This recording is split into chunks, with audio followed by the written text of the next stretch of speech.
Di dalam kehidupan kita sehari-hari, kita sering sibuk mencari harta. Kemana-mana yang kita pikirkan uang sebetulnya. Loh, apakah agama Buddha tidak boleh berpikir uang? Boleh. Tanpa orang berpikir uang di dalam kalangan umat Buddha, para biku, para biksuni tidak bisa hidup. Karena kita tidak jualan.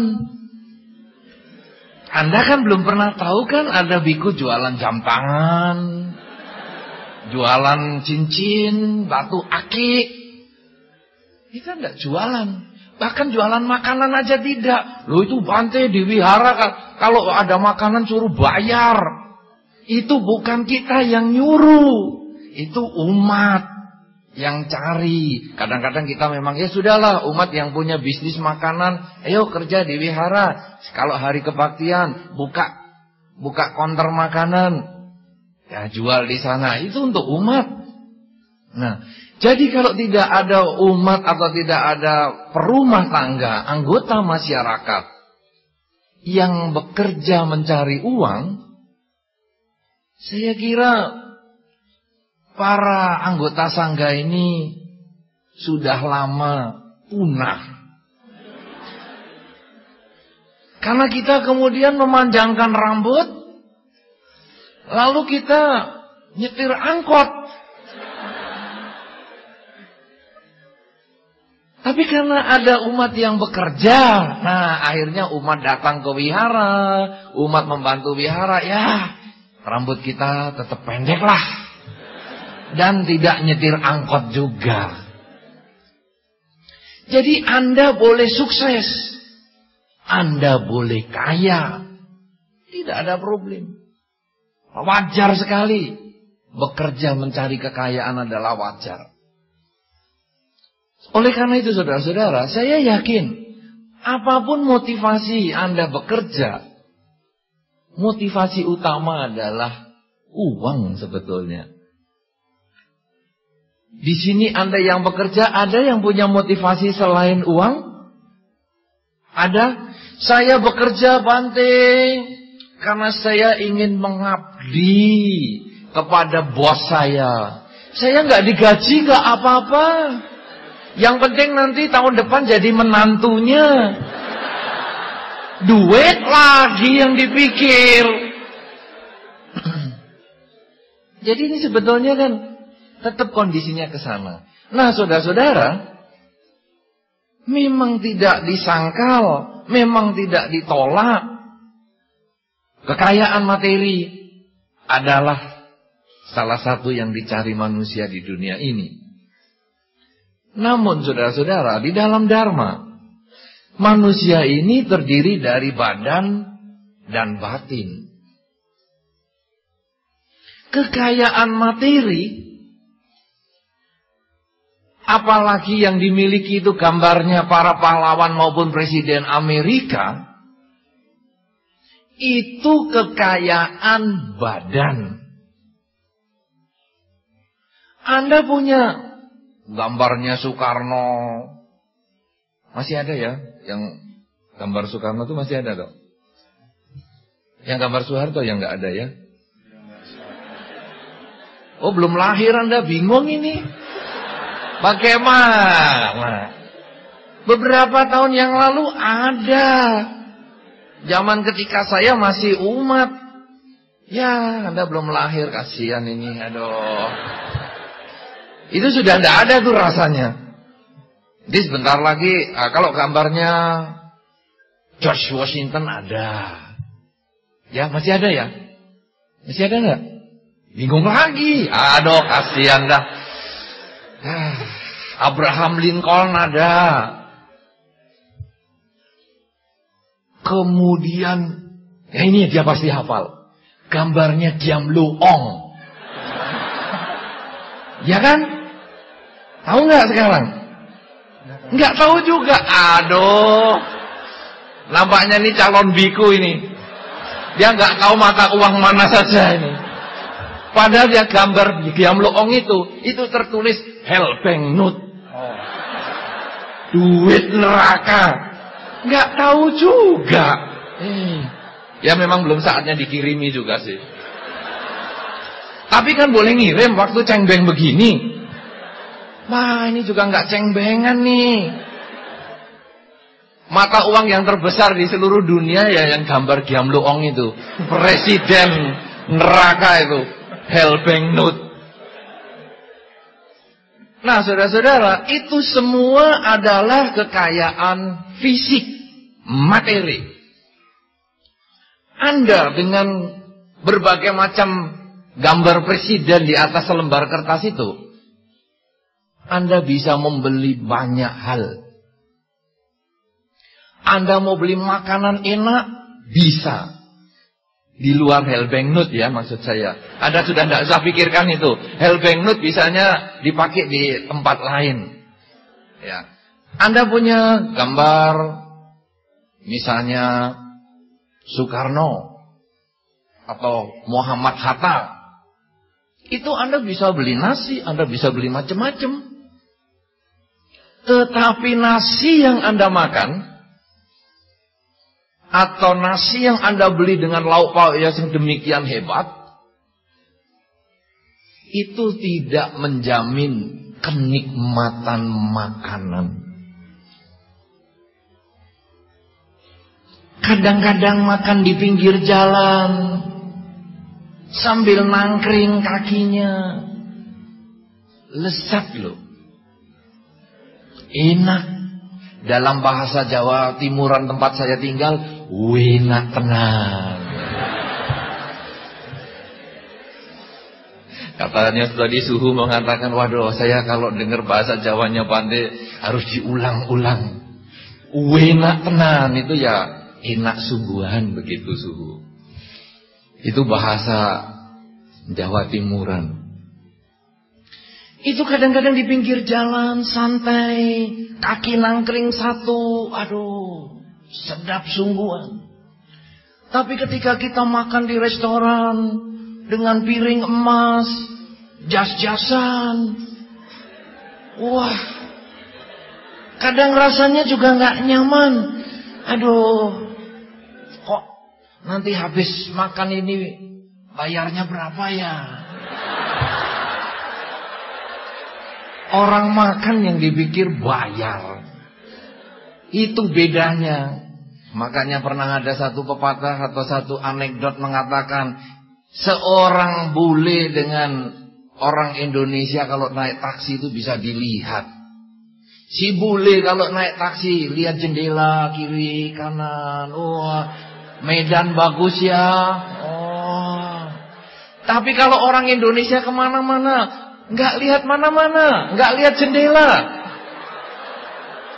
Karena sudah terbiasa kan kacanya riben loh, gelap. Jadi lihatnya argonya aja. Oh, aduh, sudah sekian ribu. Aduh.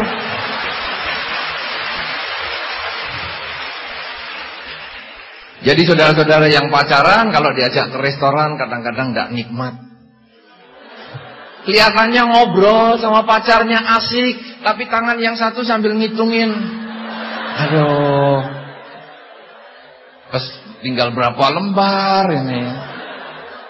Kemudian tanya ke pacar, mau tambah lagi ya? Mau tambah lagi ya? Dalam hati jangan. Celakanya pacarnya nggak pengertian. Iya, tambah lagi. Sup bunga teratai. Apa? Perut ikan. Wah, yang mahal-mahal. Aduh, ini bisa celana jadi roti ini nanti besok pagi. Nah, saudara-saudara, karena itu makanan yang enak, yang kita bisa beli dengan harta kita, belum tentu menjamin kelezatan waktu kita makan.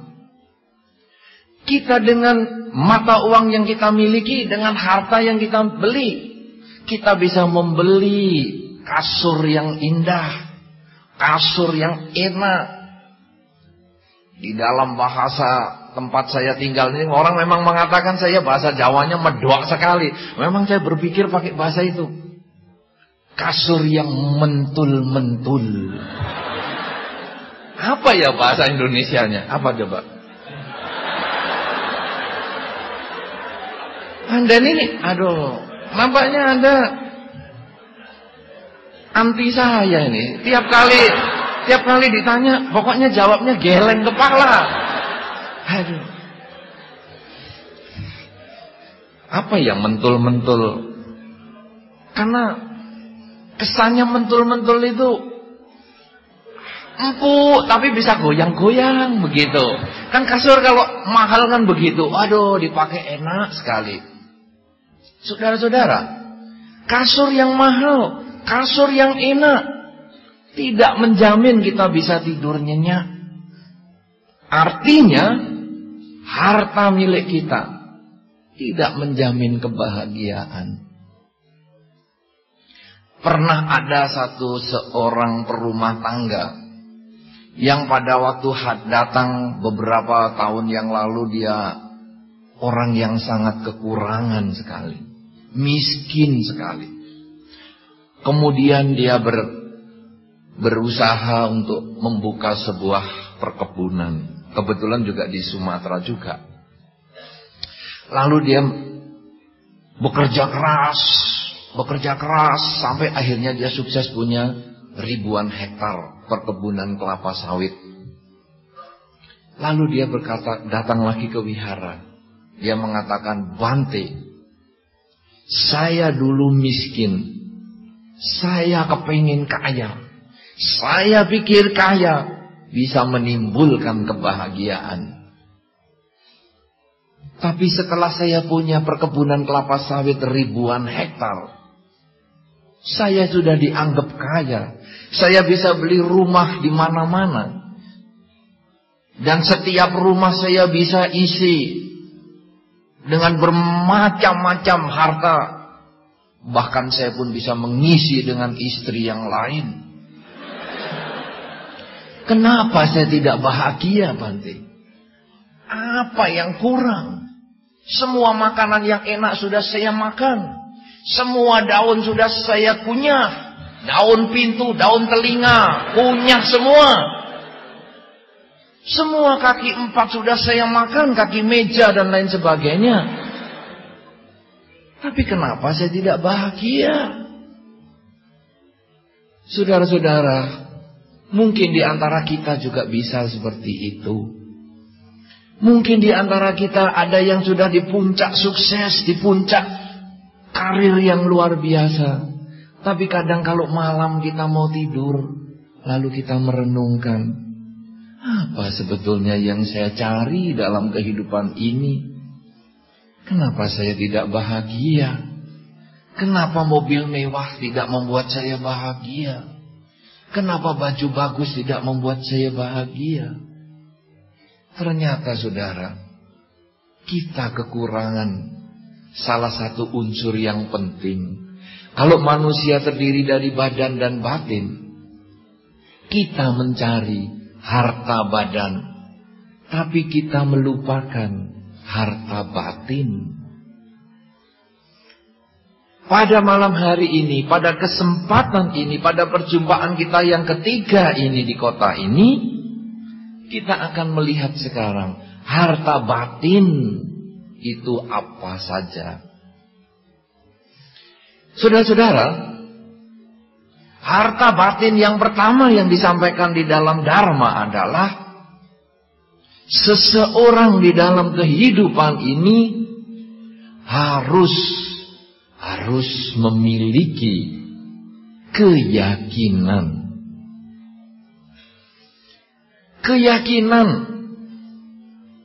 atau mungkin dalam bahasa yang lebih sederhana katakanlah agama. Ini penting sekali untuk kita miliki. Saya tidak harus menunjuk pada agama Buddha, tetapi agama apa saja, itu adalah harta. Pemilihan agama sesungguhnya hanya karena kecocokan, Agama dipilih bukan karena benar, bukan karena salah. Saya memilih agama Buddha dan saya tidak beragama yang lama dulu. Bukan karena agama Buddha lebih benar daripada agama yang sebelumnya, bukan. Tetapi saya menganggap agama Buddha lebih cocok. Agama yang lain tidak cocok. Tapi bukan berarti salah. Saudara Alex menggunakan jas. Saya menggunakan jubah. Kenapa saya tidak menggunakan jas? Karena nanti Anda kaget.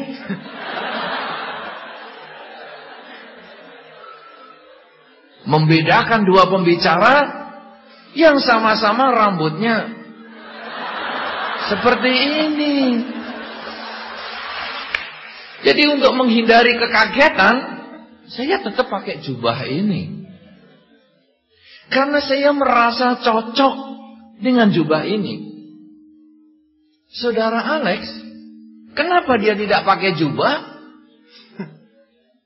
Karena dia tidak punya jubah. Tapi mungkin dia merasa cocok menggunakan jas.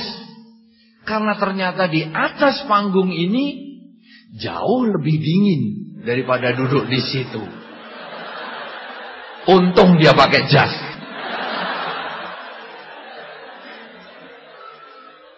Saya menggunakan jubah tidak mengatakan Alex yang menggunakan jas salah. Tidak. Saya merasa cocok dengan jubah. Dan Alex sendiri dia merasa cocok dengan jasnya. Tapi dia belum cocok dengan jubah. Jadi pemilihan agama hanyalah karena kecocokan. Jadi sekarang apapun juga agama yang Anda ikuti, agama itu adalah harta, kekayaan. Apa buktinya? Beberapa orang, atau mungkin Anda sendiri, diminta uang, mau. Kasih ini uangnya, mau. Mungkin malah dipaksa pun, diancam. Minta uangnya, mau. Pakaian, minta, mau. Tapi ketiga, ayo, kamu pindah agama. Saya tidak yakin Anda mau. Berarti Anda menganggap keyakinan itu adalah harta. Lebih mahal dari uang. Beberapa orang demi harta rela menikah. Iya kan? Tadi saya sudah sampaikan dalam contoh awal, pegawai ya sudah. Kalau di daerah sana ada itu owe. Di sini ada nggak? Nggak ada lagi ya? Ada. Oe. Siapa itu? Nggak ada ya di sini ya? Bisa dikasih tahu. Ayo kamu pergi ke sana. Oe cek. Ayo ini tagih ini. Nah ke toko itu. Oe. Ada nggak di sini? Iya ada. Nggak ada. Adalah. Ada atau nggak ada? Ada. Oh, Anda ini jawabnya ragu-ragu. Oe begitu. Nah, saudara-saudara, ada yang begitu ya, pokoknya bos ngomong apa, oe, ya. Kenapa? Karena pengen dapat mantunya. Tadi saya pengen dapat anak perempuannya atau anak lakinya, terserah sama saja. Pokoknya demi harta dia rela berkorban. Mengorbankan dirinya mau. Tapi ketika seseorang itu mungkin, ayo, oe yang tadi oe itu, ayo, kamu ikut ya, ikut agamanya encek ya, pindah agama lah. Belum tentu oe. Belum tentu. Kenapa? Karena ternyata agama ini nilainya mahal. Banyak orang rela mati demi agama. Beberapa perkawinan bisa batal gara-gara perbedaan agama. Ini menunjukkan agama adalah harta yang luar biasa nilainya.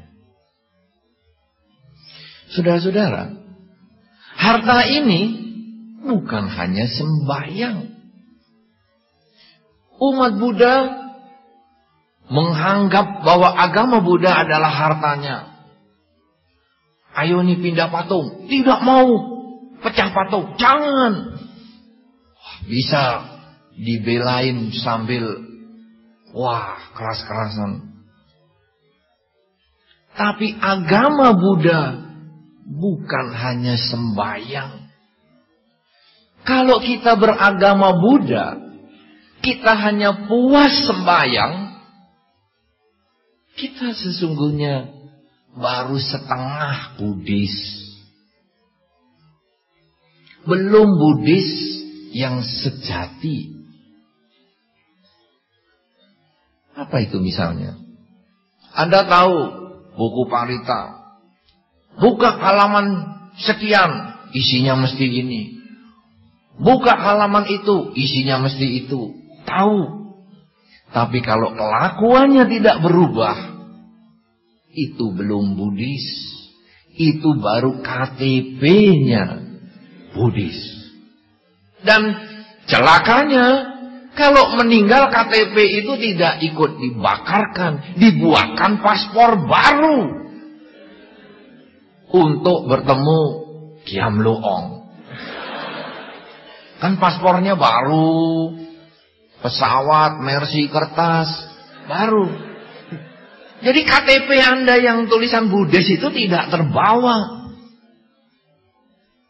Kalau demikian saudara, agama Buddha adalah agama perubahan perilaku. Anda yang sudah hafal Parita, Anda yang sembahyangnya sampai bisa menghidupi pabrik dupa dengan pegawai yang ribuan orang, itu masih kurang. Anda harus berubah perilaku. Anda jangan bangga dengan perilaku buruk yang telah kita miliki sejak lama. Jangan pernah terpikir di dalam pikiran Anda sehari-hari, aku ini memang pemarah, aku ini memang pendendam. Sudah tahu kan kamu? Memang aku dari kecil begini. Loh kan kamu kenal agama Buddha. Iya, tapi aku ya memang pendendam, ya pendendam. Dari kecil begini. Berarti kita tidak berubah. Cuman ngabisin duit, bakar dupa, lilin, beli buah. Tapi kita tidak ada perubahan. Ini belum lengkap sebagai umat Buddha. Umat Buddha harus berubah. Perubahan yang sedikit demi sedikit saja. Misalnya, dengan Dharma, karena kita memiliki keyakinan di dalam ajaran Sang Buddha, dikenal dengan kerelaan. Ajaran Sang Buddha yang pertama adalah kerelaan. Kerelaan itu menjadi dasar kehidupan. Rela bersifat materi itu adalah awal. Tapi sesungguhnya itu bukan tujuan. Kerelaan materi hanya latihan. Di dunia ini tanpa kerelaan, tidak ada kehidupan. Seorang ibu tidak rela kandungannya dipakai oleh bayi. Aku nggak mau hamil. Nanti perutku kan jadi isinya ada bayinya. Nggak rela aku. Nggak rela sakit. Nggak rela menderita. Tidak ada kelahiran di dunia ini. Ketika seorang ibu merelakan, ya sudahlah, aku boleh mengandung. Tapi aku nggak rela loh merawat anak. Juga tidak ada kehidupan. Tapi ketika seorang ibu rela kandungannya, badannya dipakai untuk berproses bayi, sehingga siap dilahirkan. Ketika seorang ibu kemudian rela merawat, ketika seorang ayah juga rela membantu keluarga, maka kehidupan ini bertahan. Kerelaan adalah dasar kehidupan, dan kerelaan menjadi dasar di dalam keyakinan ajaran Sang Buddha. Kalau kita mau praktekkan, dipraktekkan tidak mulai dengan merelakan kandungan duluan. Karena tadi saya waktu kesini datang banyak anak-anak sekolah, masih SMP ya, ada yang satu base tadi, satu SMP. Kalau nanti saya hanya cerita kerelaan hanya karena kandungan saja, wah nanti anak SMP merelakan semua, berbahaya. Bukan itu tujuan saya. Nanti beberapa bulan kemudian saya hadir, loh kok banyak anak kecil di sini? Ini kan kerelaan, Bante, kerelaan. Rusak. Tapi kerelaan bisa dilatih dari yang lain. Misalnya kita function, melepas makhluk. Belilah makhluk yang memang sudah siap dipotong. Mungkin ada di pasar ikan lele? Jarang ke pasar, Bante. Jarang ke pasar, berarti kan pernah. Pasar ikannya nggak pernah, Bante. Oh, pasar nggak pernah. Oke. Pasar ikan nggak pernah. Karena jawaban jarang berarti pernah. Kalau tidak pernah, ya saya nggak usah tanya lagi. Misalnya ikan lele, itu kan dibeli untuk dipotong. Atau ikan apa di sini ya? Arwana apa? Dipotong nggak ya? Matang juga arwana ya di sini. Cinlongi itu loh. Hah? Oh, kakap. Tapi masa kakap dijualnya masih hidup? Nggak tahu juga sih, Bante. Nggak tahu. Ya karena Anda bukan penjual. Pantas kalau nggak tahu, karena Anda kan moderator, bukan penjual ikan. Nah, saudara, ada beberapa ikan yang kalau dibeli untuk dibunuh. Cobalah sekarang Anda mengurangi fungsi jari Anda yang diamloong itu. Beli yang ini. Ya, set potong. Ini kan diamloong jarinya. Gara-gara Anda tunjuk, ikan berangkat ke alam lain. Loh Bante, sebelum saya tunjuk itu saya doain dulu Bante. Ini kan karma baik Bante. Bener. Kalau ikan ini dipotong, langsung lahir di surga. Wah, karma baik. Celakanya, ikannya dipotong karena lihat muka Anda stres, lahir di alam menderita. Mana karma baiknya? Loh, kan sudah saya doain, doain urusan lain, tapi kan dia lahirnya di alam menderita. Enak-enak jadi ikan, dipotong lagi. Nah, saudara-saudara, coba sekarang beli, kemudian kita membebaskan dia. Jadi mengalih fungsikan jari dari giamloong menjadi juru selamat. Ikan yang mestinya dibeli orang lain untuk dipotong, ya yang ini. Kemudian diambil. Terus kita pergi ke tempat yang memungkinkan, lalu kita lepaskan. Mulai dari situ. Nah, setelah kita lepaskan, ikannya kan happy, senang dia. Nah, kita mengalih fungsikan giamloong di jari kita menjadi juru selamat. Ini adalah praktek dharma. Tetapi Anda yang sudah sering function, jangan hanya berhenti sampai function saja. Itu hanya awal. Kalau Anda bisa function ikan yang Anda tidak kenal, kenapa kadang Anda tidak bisa function pasangan hidup yang Anda kenal?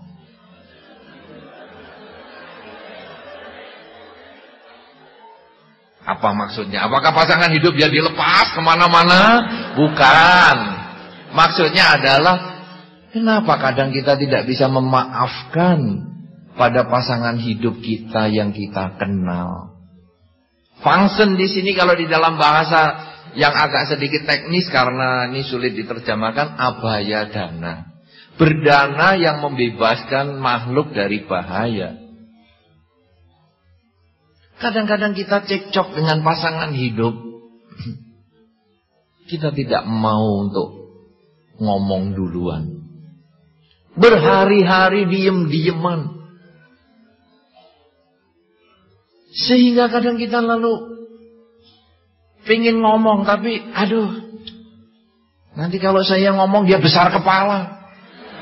Kan dia yang salah, bukan saya yang salah. Ngapain saya yang ngomong? Kenapa harus gengsi-gengsian? Kalau kita sudah biasa function, binatang yang mestinya dipotong kemudian kita bisa bebaskan, lalu kita memfunction ego kita, function keakuan kita, gengsi kita itu difunction. Sehingga walaupun pasangan hidup kita yang salah, toh itu pasangan hidup kita. Itu kan kita yang milih sendiri, bukan dipaksa oleh hansip. Kalau demikian apa salahnya kita tersenyum duluan? Apa salahnya kita ngomong duluan? Kenapa kita harus gengsi? Pada saat kita bisa seperti itu, kita sudah jalani kerelaan. Kemudian ketika kita di jalan, ada mobil nyebrang, ada orang nyebrang, coba dikasih jalan, direm sedikit, orang yang nyebrang ini difunction. Silahkan, jangan didoain terus ditabrak. Kasihan, sudah tua, jalannya saja susah. Sabe sata bawantu sukitata, sabe sata tabrak.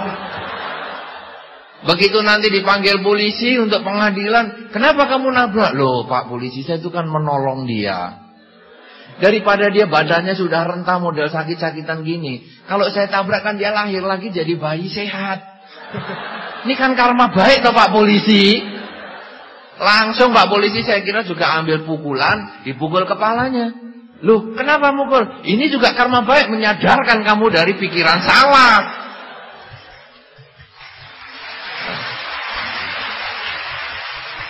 Nah saudara-saudara, jadi jangan seperti itu. Kita function lah, kita lalu oh ya kasih jalan pelan begitu, sehingga nanti enak. Jangan dengan modal ini Medan Bong, tabrak sana, ini Medan Bong, jalannya orang diambil. Jangan dong, kasih kesempatan biar semua orang bahagia. Kalau Anda bisa jalankan itu yang sederhana saja, harta kita, keyakinan itu benar-benar menjadi milik kita. Dan itu akan kita bawa sampai kelahiran yang akan datang sekaligus.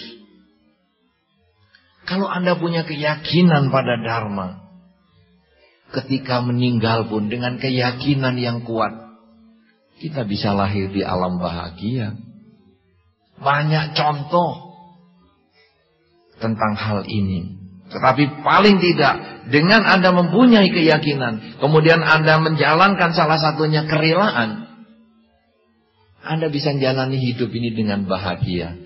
Punya harta yang banyak, kemudian kita kadang bagikan kepada mereka yang menderita, mereka yang kena bencana alam, mereka yang pernah kena tsunami ini, yang mungkin sampai sekarang masih belum beres.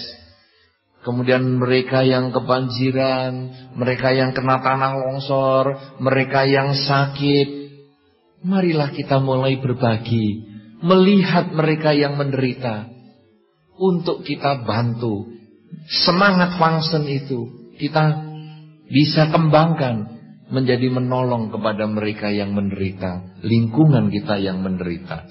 Ini adalah harta yang pertama, yaitu keyakinan. Harta kita yang kedua adalah kemoralan. Kemoralan ini perilaku kita. Banyak orang punya keyakinan agama yang kuat, tetapi perilakunya buruk. Tentu Anda sudah sering ketemu di wihara. Orang yang lama kenal agama Buddha adalah sumber problem di wihara. Orang yang baru kenal kadang malah lebih baik. Ini adalah hal yang kadang memprihatinkan, karena dia hanya punya harta yang pertama, tapi tidak memiliki harta yang kedua, kemoralan. Pengendalian ucapan tidak berbohong, pengendalian tindakan badan tidak membunuh, tidak mencuri, tidak berzina, dan juga tidak mabuk-mabukan. Minimal harta 5 ini yang menjadi milik kita. Karena harta 5 ini pula yang mengantar kita hidup bahagia di dunia, juga hidup bahagia setelah kehidupan ini. Anda yang kumpul di sini karena Anda sudah menjalankan 5 latihan kemoralan. Kalau Anda suka membunuh, saya yakin teman di sebelah Anda gelisah melihat Anda. Coba kalau Alex suka membunuh, saya pindah agak ujung supaya saya masih bisa memberikan dharma lebih banyak di banyak tempat daripada di sini dihabisin si Alex. Tapi saya bisa duduk dekat dengan dia karena dia tidak melakukan pembunuhan. Anda bisa duduk bersebelahan dengan teman dengan baik karena teman sebelah Anda tidak melakukan pembunuhan pada saat ini. Masalah nanti di rumah nyamuk disasarkan, itu urusan lain. Tapi saat ini tidak. Buktinya apa? Ada nyamuk di pipi teman Anda, kan tidak langsung ajar. Anda kan tetap baik. Itu loh, ada nyamuk. Itu kalau bahasa Jawa, ada nyamuk. Kalau bahasa Medan saya nggak tahu. Nyamuk tuh, saya nggak tahu tuh gimana bahasanya lah. Nah, minimal tidak main pelak begitu. Wah, ini ada nyamuk, pelak. Sebelah sana juga pelak. Banyak nyamuk, plak plak plak. Benjol semua mukanya. Berarti kita sudah belajar tidak membunuh. Bagus. Kedua, tidak mencuri. Pasti. Karena kalau suka mencuri, dompet pasti Anda pegang terus-terusan. Jangan sampai isinya dilihat sebelah. Nanti kalau kelihatan, ya ambil milikku. Tidak. Oleh karena itu pasti HP Anda semua nada getar. Karena Anda yakin tidak diambil orang. Kalau yang masih kering nanti selama acara ini, berarti dia takut sebelahnya nyuri. Jadi harus bunyi sehingga nanti kering. Oh.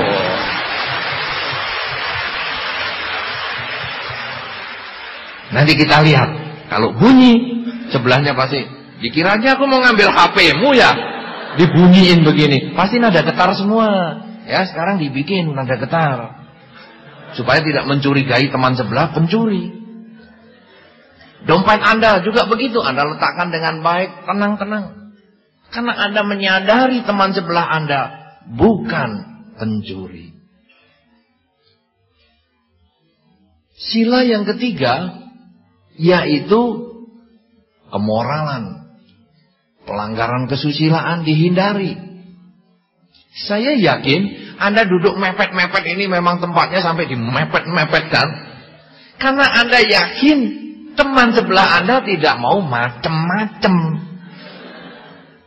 Saya lihat ini kan pria wanita juga bersebelahan, pria dengan pria bersebelahan, wanita dengan wanita bersebelahan. Tapi saya yakin semua tidak ada yang macem-macem. Karena macem-macem sekarang bukan hanya antar jenis kelamin saja.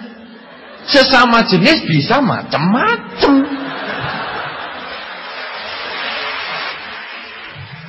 Jadi Anda aman-aman, duduk tenang. Kenapa begini? Karena Anda yakin teman sebelah Anda tidak macem-macem. Kalau Anda mulai menjauh, duduknya menarik sedikit menjauh, Itu berarti curiga, sebelah macam-macam nih. Paling tidak belum mandi. Lah baunya bikin nyamuk pusing. Tidak membunuh, tidak mencuri, tidak berzina sudah dilakukan. Tidak bohong, pasti dilakukan. Karena Anda banyak diamnya. Diam, dengerin. Nah, pada saat ini saya ngomong ya, pada saat ini Anda tidak bohong. Nanti di luar, terserah, ini Medan Bung. Tidak mabuk, pasti. Kalau mabuk, wah kacau di sini nanti. Saya ngomong, dia juga ngomong sendiri. Sehari-hari Anda juga menjalankan kemoralan seperti ini. Di rumah juga seperti ini. Di kantor juga seperti ini. Di masyarakat juga seperti ini. Alangkah bahagianya ketika semua orang tidak membunuh, tidak mencuri, tidak berzina, tidak bohong, tidak mabuk-mabukan. Alangkah bahagianya penjara juga sepi. Polisi bisa santai-santai. Tapi karena banyak orang punya agama sebagai harta yang pertama, tetapi tidak menjalankan kemoralan, akhirnya polisi sibuk. Nembak sana, nembak sini. Tiap hari berita penembakan penjahat banyak, tapi penjahatnya tidak habis-habis. Pelurunya mungkin yang lama-lama habis. Kenapa demikian? Karena kemoralan yang menjadi langkah selanjutnya setelah orang memiliki kerelaan atau memiliki agama, ini harus dikerjakan. Jadi sebagai umat Buddha, jangan bangga hanya dengan agama, banggalah dengan perubahan. Anda menjadi orang yang bermoral sebagai harta kedua. Harta yang ketiga, selain keyakinan, selain kemoralan, harta yang ketiga tadi sudah saya singgung, yaitu kedermawanan atau kerelaan. Karena ini menjadi paket keseluruhan dari agama itu sendiri. Tanpa adanya kerelaan, hanya ada kemoralan saja, menjadi orang yang kaku. Misalnya, beberapa orang suka menjalankan atasila. Tahu atasila? Oh tahu, kebetulan hari ini mengangguk. Biasanya geleng lagi. Duit gambar Giamloong, tahu? Oh sudah tahu sekarang. Oh, ada perubahan dia, sudah ada. Cepat sekali dia belajar. Bagus. Tepuk tangan nih untuk Pak Alex. Wah, hebat. Ada atasila.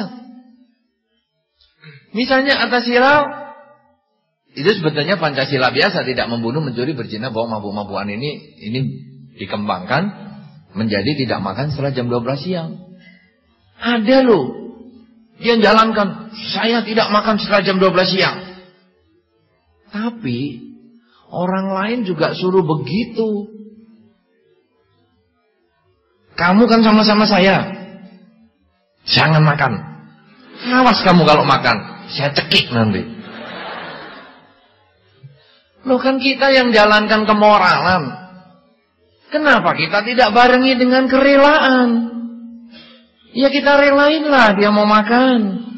Malah ketika kita sedang tidak makan setelah jam 12 siang, dia makan yang enak, yang kita sukai. Untuk ngetes. Netes gak liur saya?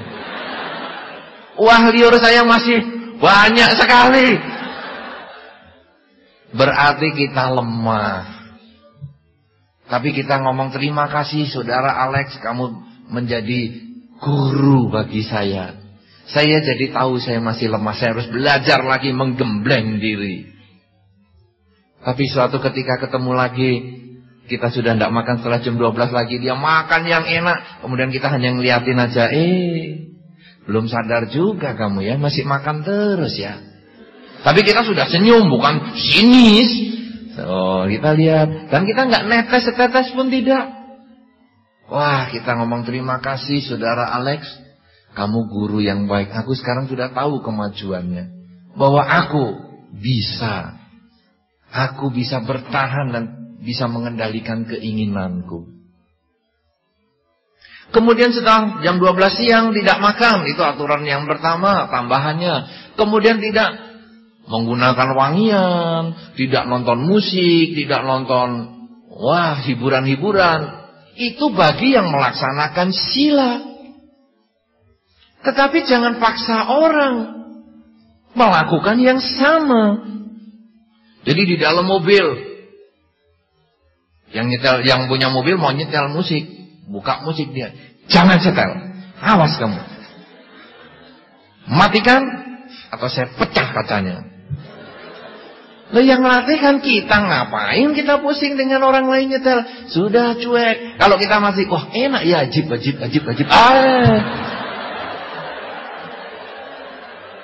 Itu kita berarti masih lemah mental kita. Tapi ketika dia nyetel musik, kemudian kita duduk diam,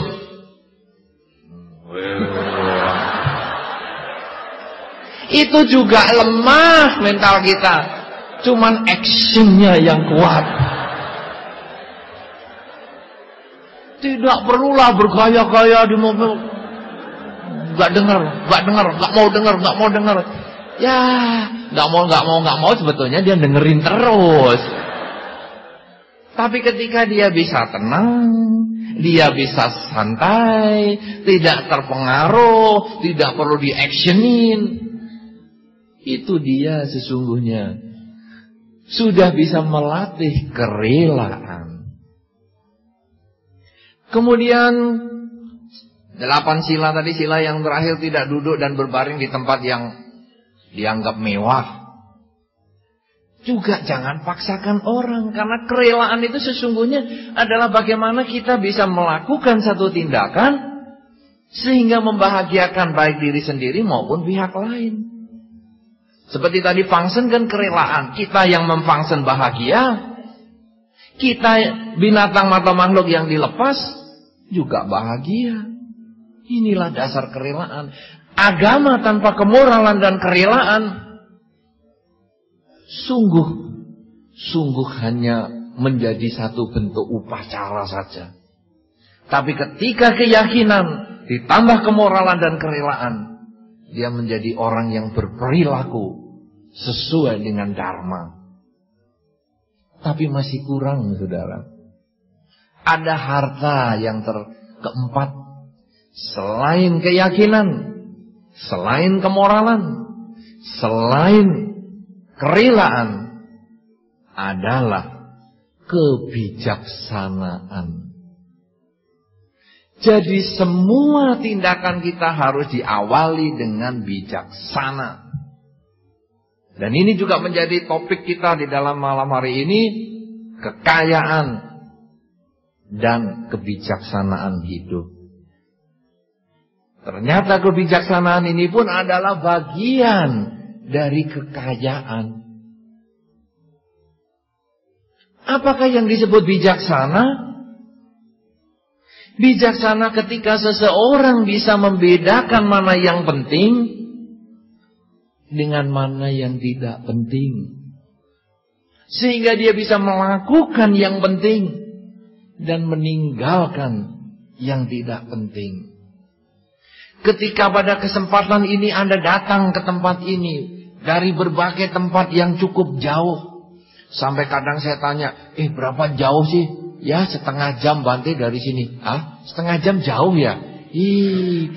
Kita kalau di Surabaya setengah jam itu baru macet di Lumpur Sidoarjo itu.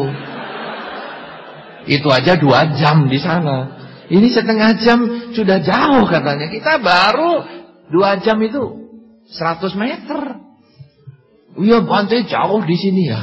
Anda yang dari tempat yang jauh datang ke sini dari berbagai mana saja, sesungguhnya karena Anda menganggap acara ini lebih penting daripada yang Anda tinggalkan. Hari ini pasti Anda juga punya acara. Semua orang punya kesibukan. Tapi ketika Anda datang ke sini, berarti Anda mulai timbul bijaksana. Anda bisa melihat mana yang penting, mana yang tidak penting, sehingga Anda hadir ke sini. Tapi dalam kehidupan Anda sehari-hari pun demikian juga.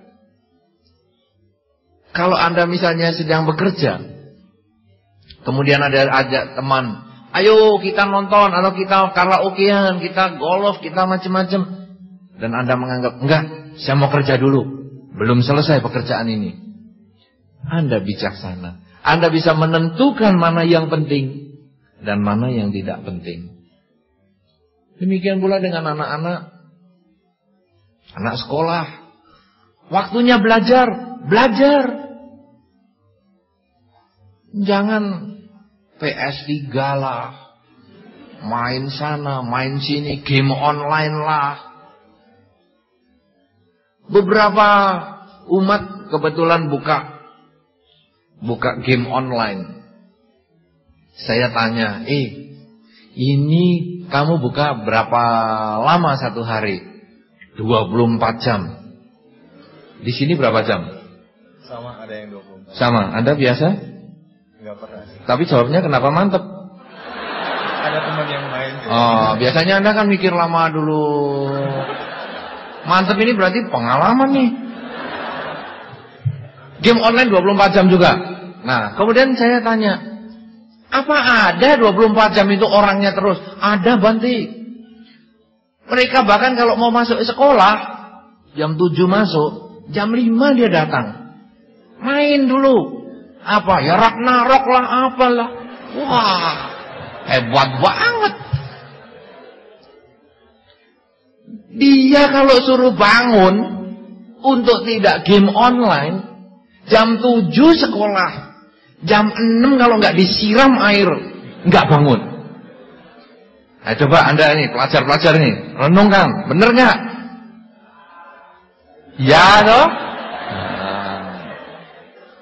Tapi kalau game online, jam 4 pagi, nggak pakai air, bangun, main. Nanti jam setengah 7 atau jam 7 kurang 5, langsung bayar. Sudah 3 jam main, berapa ribu sudah? Langsung jalan ke sekolah. Saudara-saudara, berarti orang ini sesungguhnya sulit membedakan antara mana yang penting, mana yang tidak penting. Nanti kalau sudah di sekolah masuk, bukan sudah penting, Bante, itu saya sudah masuk ke sekolah. Bener, badanmu masuk di sekolah, pikirannya ikut enggak?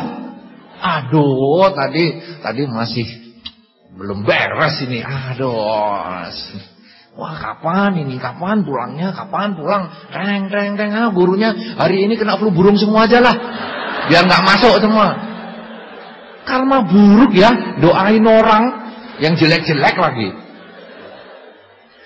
Jadi pikirannya sudah game online, begitu teng selesai jam 12 seperempat, langsung lari lagi, warnet lagi, main lagi. Saudara-saudara, orang yang seperti ini adalah orang yang tidak bisa membedakan mana yang penting, mana yang tidak penting. Ada satu berita tentang warnet itu, game online di Taiwan beberapa waktu yang lalu, ada orang mati itu main game itu 2 hari 2 malam tidak berhenti main terus. Nah, makannya gimana ya? Beli fast food itu, makan, main lagi, main, kakinya nangkring lah apa. 2 hari 2 malam jantungnya nggak kuat, tegang terus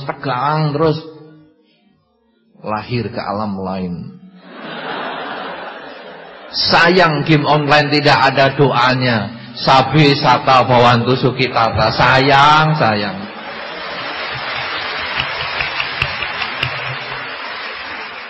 Kalau ada, mungkin dia begitu baca itu langsung terlahir di alam lain seperti Pak Tua yang tadi ditabrak, ikan yang dibunuh sambil ngomong sabi sata lah apa. Ini sama itu prinsipnya. Tapi sayangnya nggak ada. Jadi orangnya tegang-tegang terus. Nah, saudara-saudara, kenapa? Karena dia tidak bisa membedakan mana yang penting dan tidak penting. Kebijaksanaan ini sangat diperlukan. Pada saat Anda tadi misalnya menjalankan atasila, kemudian orang lain dipaksa mengikuti Anda, itu Anda tidak punya kebijaksanaan. Tapi begitu Anda bisa mempunyai cara berpikir, sudahlah, dia kan guru kesabaran bagi saya. Timbul kebijaksanaan di dalam diri Anda. Oleh karena itu saudara-saudara, kebijaksanaan adalah kemampuan membedakan yang penting dan tidak penting, dan tentu saja memilih yang penting dan meninggalkan yang tidak penting. Setiap orang mempunyai kepentingannya masing-masing. Apa yang dianggap penting oleh seseorang mungkin dianggap tidak penting bagi yang lain. Itu urusan kebijaksanaan yang berbeda. Tetapi kita masing-masing orang harus bisa membedakan. Karena ini sesungguhnya kebijaksanaan yang juga menjadi bagian dari kepemilikan harta yang pertama, yaitu keyakinan. Oleh karena itu saudara-saudara, marilah kita sekarang mengingat di dalam diri kita bahwa kita terdiri dari badan dan batin. Kita mencari harta badan, kita mencari pakaian badan, kita mencari makanan enak untuk badan. Jangan lupakan harta batin, pakaian yang bagus, makanan enak untuk batin. Apakah harta untuk batin? Keyakinan, kemoralan, kedermawanan, dan juga kebijaksanaan. Kalau Anda mempunyai 4 harta ini, dan Anda mau bagikan kepada mereka, siapa saja harta ini. Karena harta ini seperti sumur. Makin Anda bagikan, makin Anda berikan, kepada siapapun juga dia akan bisa memuaskan rasa dahaga semua orang, tanpa milik Anda berkurang. Tapi kalau sumur itu Anda biarkan saja, tidak pernah Anda tiba airnya, maka air sumur itu akan tetap sama. Dan banyak orang yang kehausan. Tapi ketika kita mau bagi-bagi, airnya tetap sama. Tapi orang yang kehausan menjadi terbebas dari rasa haus. Demikian pula dengan harta, keyakinan, kemoralan, kemudian kedermawanan dan kebijaksanaan ini. Jangan hanya menjadi sumber air dalam diri Anda. Bagi-bagikan kepada teman Anda, bagikan kepada lingkungan Anda, bagikan kepada keluarga Anda. Sehingga akhirnya Anda menjadi sumur dharma, sumur kebajikan yang tidak pernah habis untuk ditimba dan tidak pernah habis untuk melepaskan haus dahaga dari teman Anda, kerabat Anda, saudara Anda. Dan sungguh-sungguh Anda menjadi orang yang kaya, Anda menjadi konglomerat di dalam dharma. Semoga Anda berbahagia. Terima kasih.